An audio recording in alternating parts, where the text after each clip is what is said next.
Do you have the panel poppers? Mm-hmm. Are you going to share it? Here you go. Sam's Garage, presented by HEM Saw.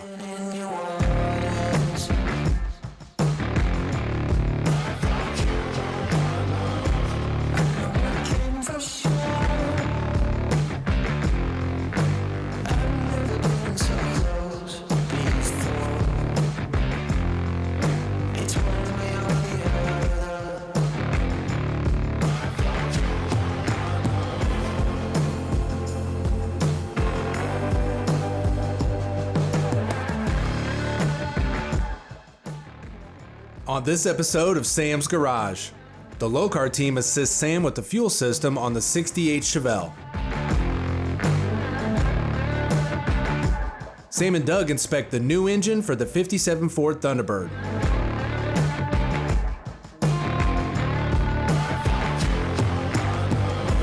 Sam shows us how to unlock more horsepower in a 2021 Ford F-150 truck.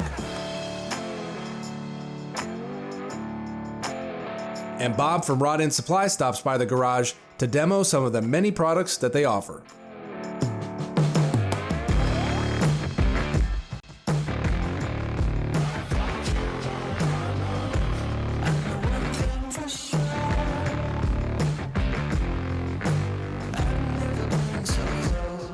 Sam and the boys from Lokar install the fuel tank, lines, and regulator in the 68 Chevelle.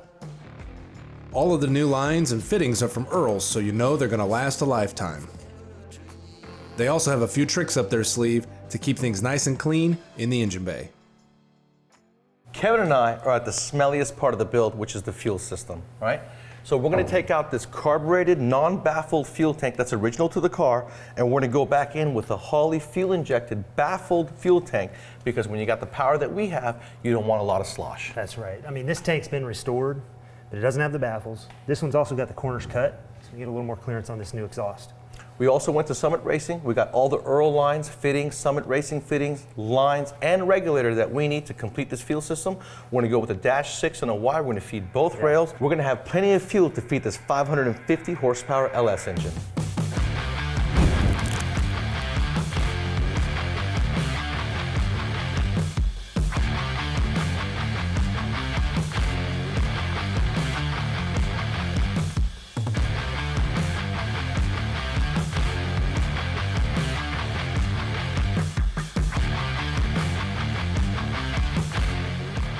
So we've got our tank here. We've got our sender number one already pre-adjusted here. We've got the flat plate that you can adjust it up and down, following the instructions, of course. The rod comes longer than you need, so you can adjust it with the 1/8 inch for the gasket as well. Got that adjusted, ready to go. Also, we've got your pump, pretty much the same situation. The hoses come longer than you need. You do have the pump that you have to measure as well. Don't forget the sock. Put the wires through there. And those nuts, you do have to tighten the nuts for a seal on these wires. You don't want any gas leaking out of those. So we're ready to put it in. Everything's pre-assembled.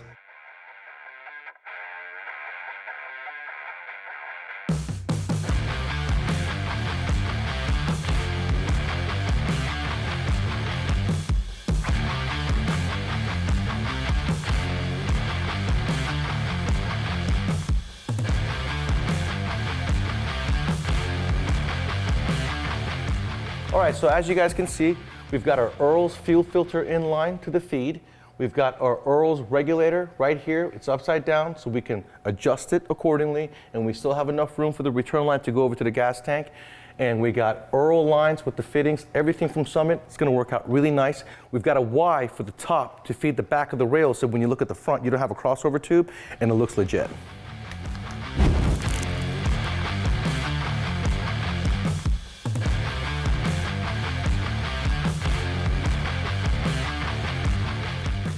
So now that we have Travis finished up all the fuel lines, the tank is in place, we got one feed line coming up here, but we have a Y because we want to keep the front of the fuel rails clean. So we're not going to use a crossover pipe. We're going to use a Y right here and feed both ends of the rails from the back side. That's going to work out really nice. Yeah, we'll just tuck it down in there. I think it'll work out really well. Yep, awesome. Dash 6 line is going to give us plenty of fuel. with the pump that we have in the injectors and the Holley computer, we should be just fine. Yeah, and splitting this will give us an opportunity to put our distributor in place. There you go. That looks good. We got this thing a little bit dirty. We're taking our time, and you want to take your time doing the fuel system because you want to make sure none of the lines are going to contact or get close to the exhaust system.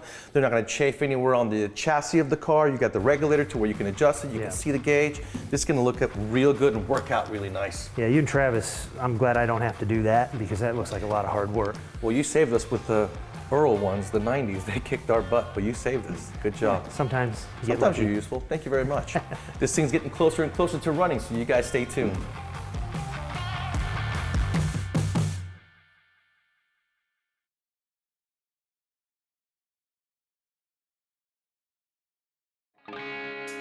Sam's Garage, presented by HEM Saw.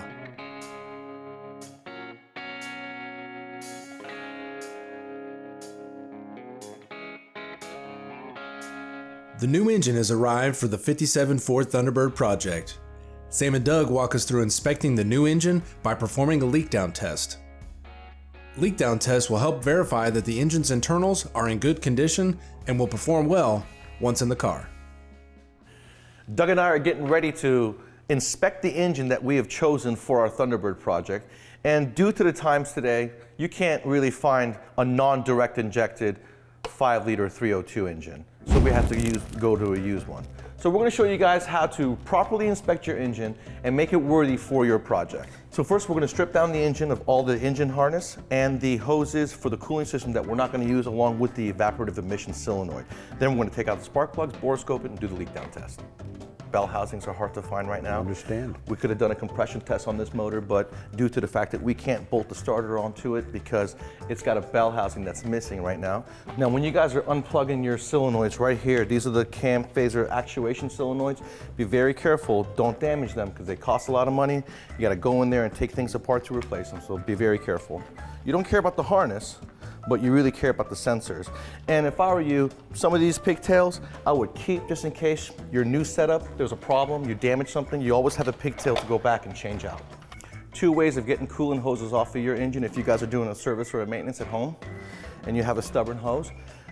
Remove your clamp, take a pick like this, go in, go around it, separating the hose from the flange, then you can easily pull it off.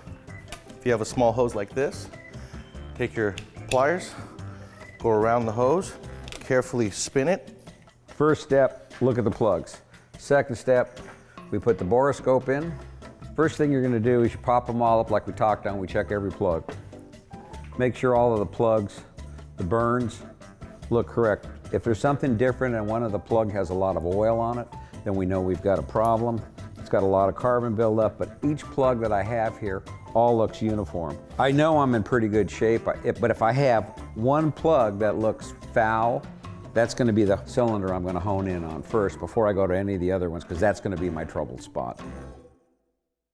Saw Sam going ahead and leaking down the engine. There's 4 main areas that you want to take a look at. You want to listen, am I leaking by my intake valve? Am I leaking by my exhaust valve? Am I leaking by my rings? Or am I leaking by my head gasket? If it's the head gasket, it's going to be where your water's flowing through. If it's your intake valve, then you're going to go ahead and listen right here and you'll be able to hear it out the intake. You'll also be able to hear it out your exhaust. And that's what you're going to be listening to on your exhaust, and it's coming out your exhaust valve. If I'm listening to the block of the motor, then it's going by the rings, and I'm going to be listening right here. It's going to be coming right through the block. So it's critical. This way you're able to tell exactly where air is leaking by. That's why the leak down is. Now remember, once your engine is under compression, everything is going to be sealing better because you have that explosion. It helps tighten up the valves. It tightens up the rings when it's firing. Very cool, the engine completely passed our inspection. Underneath the valve cover, very clean. It passed the leak down test. So now I think it's worthy of the next step. I really agree with you, Sam. I'm really impressed with the motor. When you first look at it, I thought, well, we'll see what we find out, but it looks great. So let's get her cleaned up and it'll look great in the car. Yep, we're gonna get a gasket kit, reseal the engine, blow it apart, pressure wash it, paint it, and really make it look good for our Thunderbird You know, project. Sam, I wouldn't blow it apart. I would take it apart, but that's just a suggestion. I like blowing things up. Yeah.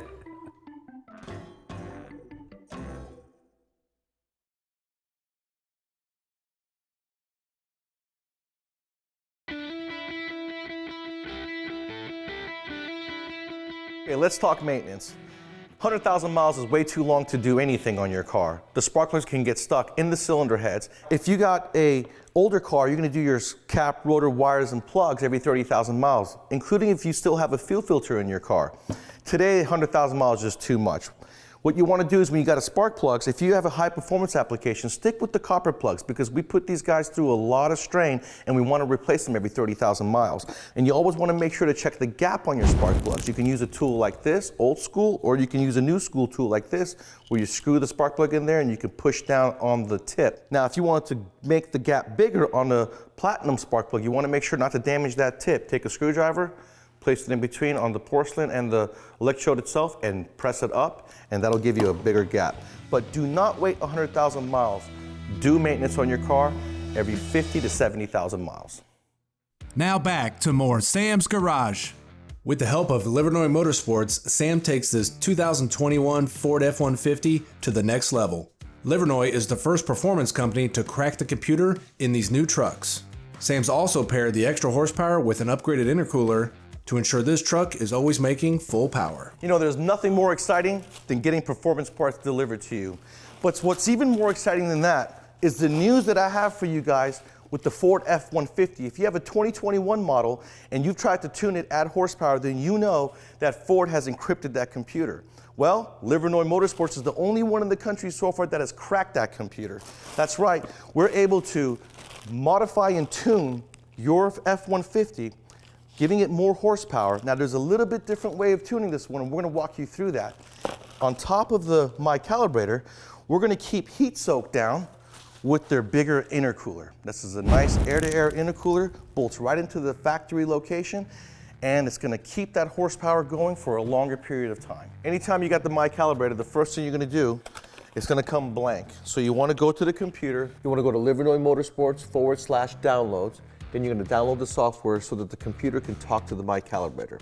Then you're gonna update the My Calibrator per your application. Once you've done that, you can then take it to the truck and start to download the stock file, putting it into the My Calibrator so you can start to communicate with Livernois. When it comes to pulling the stock file from the vehicle, the same rules apply as they have in the past. In this case, what I'm gonna do is take my foot off the brake, hit the button, I have a key fob.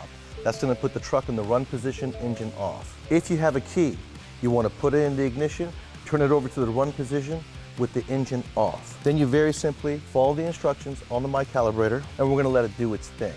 Once the stock calibration is on the My Calibrator, I'm going to go to the computer.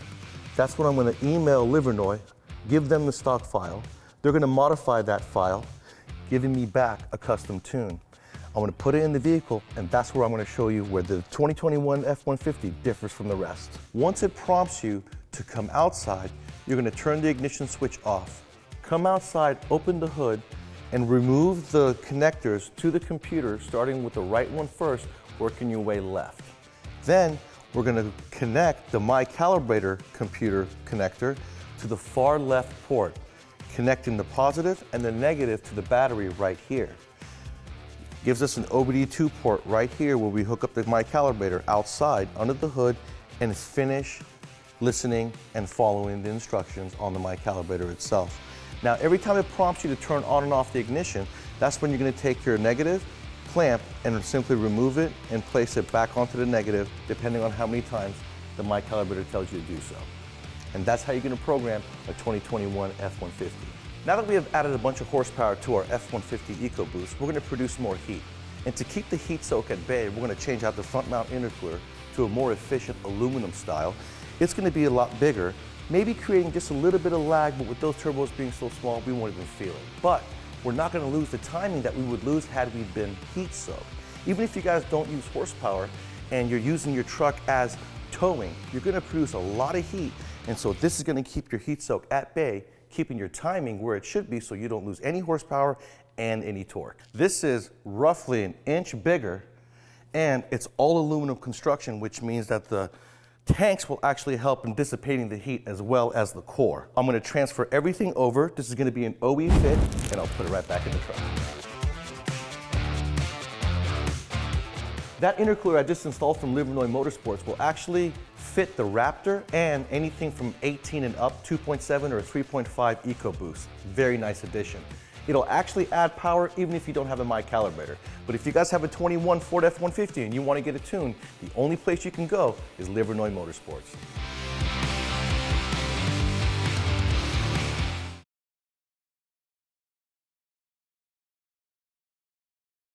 Sam's Garage, presented by HEM Saw. Bob Douglas from Rod End Supply stops by Sam's Garage to show off a variety of products from their catalog. Rod End Supply has been in business for over 30 years.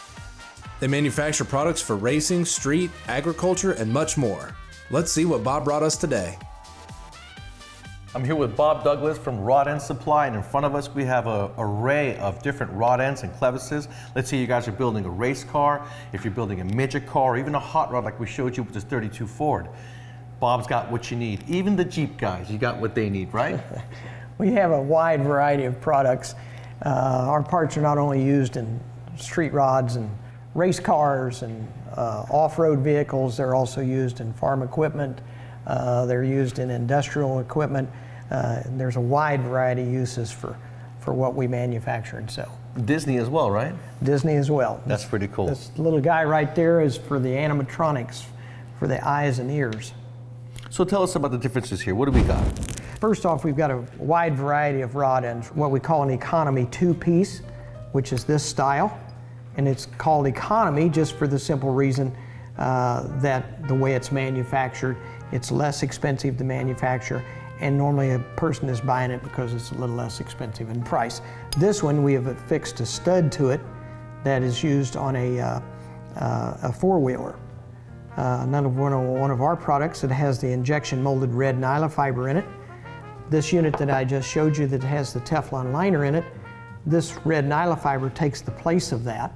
Once again, this variety does not need lubrication, and they withstand a lot of pressures as far as racing, off-road, whatever the case may be. They last a lot longer, basically. They last a lot longer. In a race application, I can understand wear and tear, and you're going to check them just so you remain safe because you put it under so much stress. But in a street car application like this, or like my Infiniti last season, you put it in and pretty much forget about it.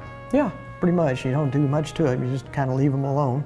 You want to keep checking them every once in a while because if they start getting loose, they do need to be replaced. But normally they don't get loose. Very cool. Now, this right here, this is basically like you showed on the hot rod. It's a clevis. Right. Well, actually, the one that's underneath the 32 is like this. Mm-hmm.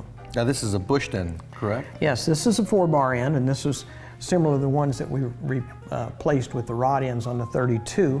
This one happens to be a polished stainless.